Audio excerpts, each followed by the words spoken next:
نبی کریم رؤوف الرحیم صلی اللہ تعالی علیہ وآلہ وسلم ارشاد فرماتے ہیں طوبی لمن شغلہ عیبہ عن عیوب الناس، یعنی اس شخص کے لیے خوشخبری ہے جسے اس کے اپنے عیب نے لوگوں کے عیب بیان کرنے سے باز رکھا۔ تو میٹھے اسلامی بھائی اور مدنی چینل کے ناظرین، معلوم ہوا کہ اپنے مسلمان بھائیوں کی غیبتوں اور برائیوں سے بچنے کا ایک مؤثر طریقہ یہ بھی ہے کہ انسان اپنے اندر پائی جانے والی خامیوں کی طرف نظر کرے، کیونکہ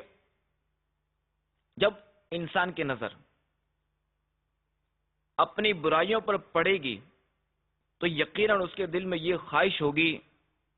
کہ میری ان برائیوں کا کسی کو پتہ نہ چلے، تو لہذا اپنی غلطیوں کو پوشیدہ رکھنے کا یہی احساس اسے اپنے مسلمان بھائی کی غلطی اور برائی پوشیدہ رکھنے پر آمادہ کر لے گا۔ حضرت سیدنا عبداللہ بن عباس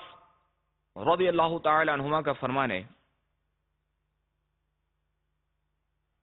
اذا اردت ان تذکر عیوب صاحبک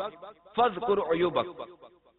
یعنی جب تم اپنے ساتھی کی برائیاں بیان کرنا چاہو تو اپنی برائیاں یاد کر لیا کرو۔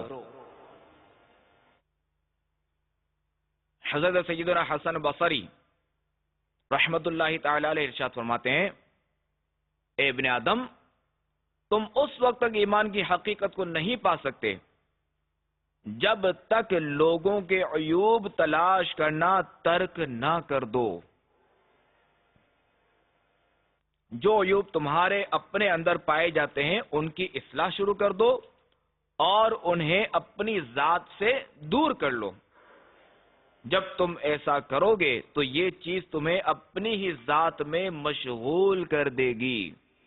اور اللہ تبارک و تعالی کے نزدیک ایسا بندہ سب سے زیادہ پسندیدہ ہے۔